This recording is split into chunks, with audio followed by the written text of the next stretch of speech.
Welcome back to the channel, everybody. Today I am working on this transmission out of a BMW 750. This is a Mechatronic valve body.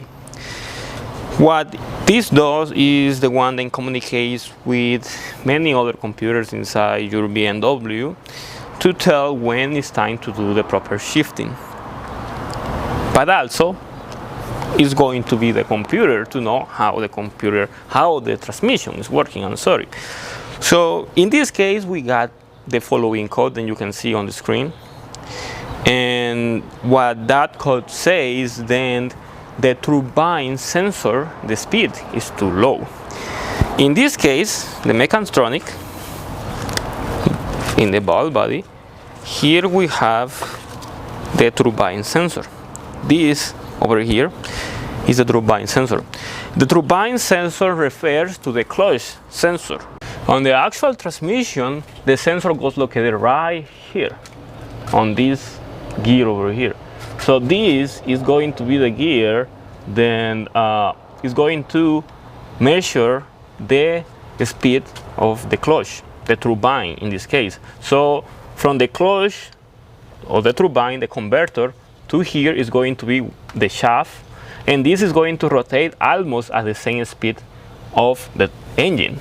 So as you can see right now, in the case of this BMW, the turbine speed is very low, which it means it's zero. And that is the reason why we are getting this code. As I said before, the turbine sensor is going to be this one right here. And this is the one that it is bad on this one. The problem with this sensor is that it is not replaceable. You cannot replace it just the sensor. You cannot remove the sensor and place it.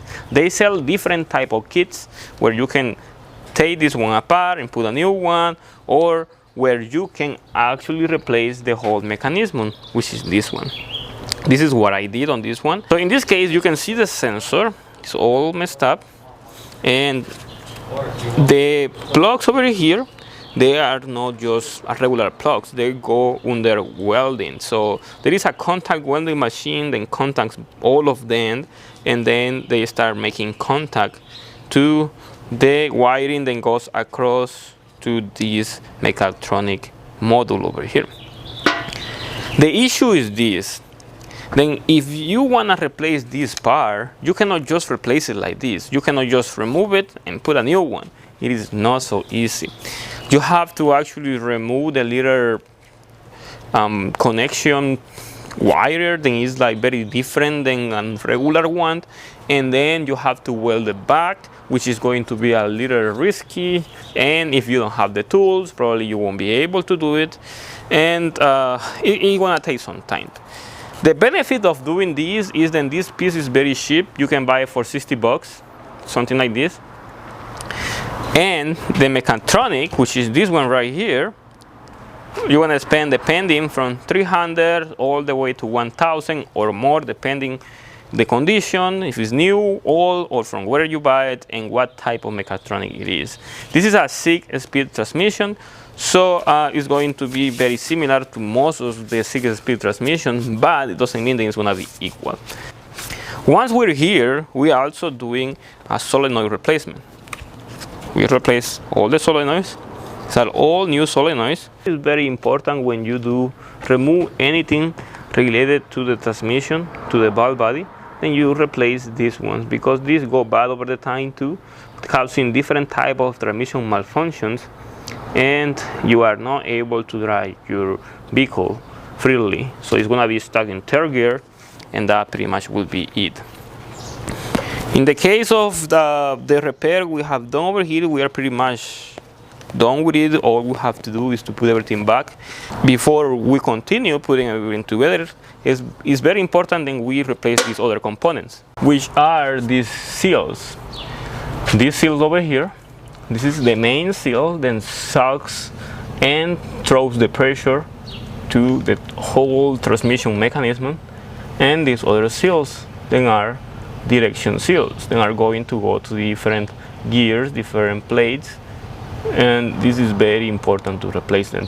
Depending on the transmission you have, they are going to vary. In this case, it's a 6 HP 28, are going to be similar to the 26 and the 32, but if you have a 19, it's going to be a little different on these seals and this one right here. But it's very important to do that. Also, it's very important to replace the fluid, and also it's very important to replace the filter once we do that. And also this little seal then goes on the plug, then connects to the communication to the other computers. This one goes right here on this orifice right here from the outside. It's really tricky to put it on, but we have to do all that so that way we do a proper repair. And that is every time you remove the Mechatronic. If you haven't removed this one, you just want to replace the oil and the filter, it's okay, you can leave everything there. Or if you have a problem, you can remove it and push it back. But once you remove all this, it's very important you replace all the seals, replace the solenoids, and if you have any problems with sensors, replace the sensor that is failing. If there is no problem with sensor, just put everything back and you're done for a long time. Well, I mean, this is just a very basic video on this specific problem, because I have seen a lot of videos online talking about the turbine issues, but nobody is very specific, and that's the reason why I decided to do this. As I show you, the reason why you want to replace the turbine sensor could be because it's not reading speed, as you could see, or because the wiring is not actually connected to each other. So it will be a little tricky to do it, but it will depend on what is the issue to actually do the proper repair. And it will be very important for you to actually inspect the parts before removing them. That way you know how to install them back, because if you remove everything, you can break something. And be careful when you remove the sensor, because that is a very fragile piece. They can be break so easy, and that is going to be very expensive, because you have to remove the whole Mechatronic and put a new one, and that is going to be a little more expensive, and plus the downtime of the vehicle if you need it. Anyway, hopefully this video is helpful for you. If it is not, you can use the comment section below, and there you can leave any type of question. Then probably this video didn't answer about any type of problems like this. And when I contact me directly, go to Instagram, look for me, Francisco Maya YouTube. There you can find information about these vehicles, and also you can contact me directly there. Just be sure to have your information necessary, like codes or pictures or something like that. They can help me to guide me to the right answer to you.